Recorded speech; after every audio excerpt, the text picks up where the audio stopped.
अस्सलाम वालेकुम स्कॉर्पियोज, मैं हारिस अज़मी प्रोफेशनल एस्ट्रोलॉजर आपकी खिदमत में हाजिर हूँ इस हफ्ते की एस्ट्रोलॉजिकल रिसर्चेज लेकर। ये वीक 16 जनवरी से 22 जनवरी तक है। हफ्ते के 7 दिनों में 2 मेजर एस्ट्रोलॉजिकल इवेंट्स होंगे जो आपकी लाइफ पर अच्छा खासा गहरा असर छोड़ेंगे। अभी बाय द वे एक जनरल सा क्वेश्चन है, अभी जो इस वक्त पाकिस्तान में विंटर सीज़न चल रहा है, काफ़ी सर्दी है। अब ये सिर्फ सूरज के ज़मीन के साथ रवैये का नाम है। पहले यही सूरज ज़मीन के ऐसे एंगल पर था और इतने डिस्टेंस पे था कि पिछले दिनों लू चल रही थी, हीट वेव थी कराची में। और अभी वही सूरज उसी मशरक़ से तुलू होकर उसी मगरिब तक का सफ़र रोज़ तय करता है। सिर्फ समझाने के लिए कह रहा हूँ, वैसे सूरज तो खड़ा है लेकिन उसका डिस्टेंस इस तरह का है कि अब हर तरफ ठंड है, हर तरफ सर्दी है, हर तरफ विंटर सीज़न है। तमाम वो फल फूल जो गर्मियों में फल फूल सकते थे वो रुक गए हैं। अब एक नई तरह के समरात मुयस्सर हैं जिनको बहुत सर्दी चाहिए थी तो ही वो फूल खिलते हैं, तो ही वो फल मीठे होते हैं। तो these are the seasonal impacts on your रोज़मर्रा ज़िंदगी। जो सर्दियों में फल खाने को मिलेंगे वो गर्मियों में मुयस्सर नहीं थे। इस तरह एस्ट्रोलॉजिक्स, इस तरह कवानीन फल्कियात इंसानी ज़िंदगी पर असर डालते हैं। जब आप शदीद गर्मी में होते हैं तो जो सर्दी वाली सोच आपके अंदर डेवलप होती है वो कभी नहीं हो सकती। जो सर्दी में आप तन्हाई में बैठकर जितनी दूर तक सुन सकते हैं वो गर्मियों में कभी नहीं हो सकता। So these are the seasonal impact. मैंने ये तमहीद इसलिए बांधी कि उन्हीं सीजनल इम्पैक्ट्स ऑफ टाइम की वजह से अब आपकी ज़िंदगी में निखार आने वाला है। पहली जो तफसील बयान करने वाला हूँ फुल मून की, वो चांद आपके 9th एंगल पर 17 जनवरी को फुल मून होगा। 17 जनवरी होगी, पूरा चांद होगा। पूरा चांद में हमेशा हर महीने पूरा चांद होता है। पूरे चांद की वजह से जो ह्यूमन नेचर है उसके ऊपर ब्यूटी लविंग इम्पैक्ट्स आते हैं। मून लाइट हमेशा ह्यूमन नेचर को रोमांटिक कर देती है, सॉफ्ट कर देती है, लविंग एंड स्पिरिचुअल। इसी तरह उसकी डिमांड या उसका रुझान toward their companion, toward beauty, toward nature, ये बढ़ता है। हर ही जज्बाती कैफियत पर इसका असर काफ़ी गहरा होता है। और जब पूरा चांद हो तो मैक्सिमम होता है। गहरा तो होना ही था, मैक्सिमम भी होगा, मतलब जितना हो सकता था उतना हो जाता है। लेकिन इस दफ़ा कुछ ख़ास है स्कॉर्पियोस। जिस एंगल पर पूरा चांद होकर आपको मुकम्मल मून लाइट देगा और आपके इमोशंस को इन्हांस करेगा, ये उसी एंगल का रिप्रेजेंटेटिव है। मतलब ये कैंसर हाउस में पूरा चांद होगा। ऐसा साल में एक आध दफ़ा होता है। एंड वो आपका 9th एंगल बनता है। 9th एंगल का मतलब होता है the angle of spirituality, the angle of obedience, the angle of discipline, the angle of relationship with the elders, the angle of educational activities, the angle of हिजरत। जो बंदे हिजरत की प्लानिंग करते हैं वो इस फुल मून, जब भी कभी पूरा चांद 9वें घर में हो तो इस सीज़न में उनके हिजरत के जज्बात बढ़ जाया करते हैं। और ऐसा आपको 17, 18, 19 तारीख को देखने को मिलेगा। 20 तारीख को सूरज आपके यहाँ 4th एंगल पर आ जाएगा। साल में एक दफ़ा इसने 4th एंगल पर आना होता है। ये इस साल 20 जनवरी को 4th एंगल पर इंटर होगा, 20 फरवरी तक रहेगा। पॉजिटिव है इस एंगल पर और बहुत पॉजिटिव है। और पॉजिटिविटी अदर अंदाज से भी है, मैं बयान करता हूँ अभी। तो इसके बाद फिर पूरा अगले 11 महीने ये आपके 4th एंगल पर नहीं आएगा। तो 4th एंगल पर अगर आपने लग्जूरियस डिसीजंस लेने हैं, जैसे बड़ा घर, जैसे गाड़ी, जैसे कोई मोबाइल, जैसे अदरवाइज कंफर्ट ऑफ लाइफ की कोई चीज़ आपने ख़रीदनी है, तो दिस इज़ राइट टाइम।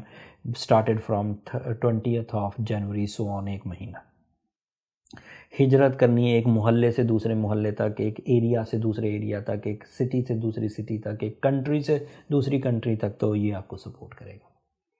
अगर सूरज कभी भी किसी भी अच्छे एंगल पर हो, जैसे अभी आपके अच्छे एंगल पर है, तो स्कॉर्पियोस के लिए वो कैरियर का रिप्रेजेंटेटिव भी है। मतलब सूरज कहीं भी अच्छा हो, जैसे 4थे एंगल पर अच्छा हो जाए या 5वें एंगल पर अच्छा हो जाए, तो कैरियर अलग से फ्लरिश करेगा, डील्स अलग से बनेंगी, सोर्स ऑफ इनकम स्टेबिलिटी आएगी, जॉब सिक्योर रहेगी, इंक्रीमेंट्स एक्सपेक्टेड हैं, बॉसेस के साथ ताल्लुकात एक्सपेक्टेड हैं, आपसे हार्ड वर्किंग स्किल्स एक्सपेक्टेड हैं, एंड इसी तरह बिग प्रॉफिट्स या अचानक थोड़ी सी मेहनत से बड़े फ़ायदे, या इसी तरह के मल्टीटास्किंग साइड के एक से ज़्यादा सोर्स ऑफ इनकम डेवलप हो जाएं, या फिर जॉब से बिज़नेस की तरफ आने को दिल करे, या बिज़नेस में पार्टनरशिप इख्तियार करने को दिल करे, तो ये सब पॉसिबिलिटीज़ सूरज के चौथे घर में या सूरज के पॉजिटिव होने से होती है। ये सूरज के एडवांटेज। बट अभी बात ख़त्म नहीं हुई। सूरज जिस 4th एंगल पर 20 जनवरी को इंटर होगा, उसी 4th एंगल पर मरकरी ऑलरेडी रेट्रोग्रेड है, और उसकी रेट्रोग्रेशन आपको डॉक्यूमेंटेशन में उलझा सकती थी, एजुकेशनल साइड पर उलझन पैदा कर सकती थी, माइंड डिस्टर्ब रह सकता था, इमेज ख़राब हो सकती थी, अपोजिशन बढ़ सकती थी। लेकिन सूरज के आने से मरकरी की रेट्रोग्रेशन की जो शिद्दत है वो कम हो जाएगी। मरकरी ने खुद अभी 14-15 दिन के बाद ठीक होना था, 4 फरवरी को, लेकिन अब सूरज के 20 तारीख को इंटर होते ही चौथे घर में मरकरी की रेट्रोग्रेशन में ठहराव या सुस्ती आ जाएगी, तो वो इतना इम्पैक्ट नहीं डालेगा। एंड एक तीसरा प्लैनेट भी इसी चौथे घर में है आपका, एक सैटर्न एक्वेरियस एंगल पर है, और वो आपका 4th एंगल बनता है चौथे घर में, वो अच्छा है। और इस 4th एंगल पर सूरज की वजह से वो मज़ीद अच्छा हो जाएगा। उसकी वजह से अगर कोई पेचीदगी थी कानूनी, कोई लिटिगेशन थी, कोई लाइबिलिटी थी, किसी तरह का कोई गम था, तो वो सॉर्ट आउट होगा। एंड ये आपको ट्रैकफुल कर देगा, ये आपको डिसिप्लिन्ड कर देगा, ये आपको जजमेंटल कर देगा, अच्छे बुरे की तमीज़, सही डिसीजंस, पेपर वर्क के साथ, एंड एक्यूरेट एंड एग्जैक्टिव। ये 2 चीज़ें नई थी, फुल मून और चांद का नया, सूरज का नया एंगल पर जाना। लेकिन इसके बावजूद आपका मार्स आपके 2nd एंगल पर है। This is your ruling planet. Mars अगर 2nd एंगल पर हो, सूरज आपको डिसिप्लिन दे रहा हो, लग्जरीज़ के लिए रेडी हो, करेज के लिए रेडी हो, मून साइन की वजह से आपके अंदर स्पिरिचुअलिटी हो, मरकरी के बैलेंस हो जाने की वजह से आपका इरिटेटेड बिहेवियर सेटल डाउन हो जाए, एंड अगले हफ्ते वीनस भी डायरेक्ट हो जाएगा 28 जनवरी को।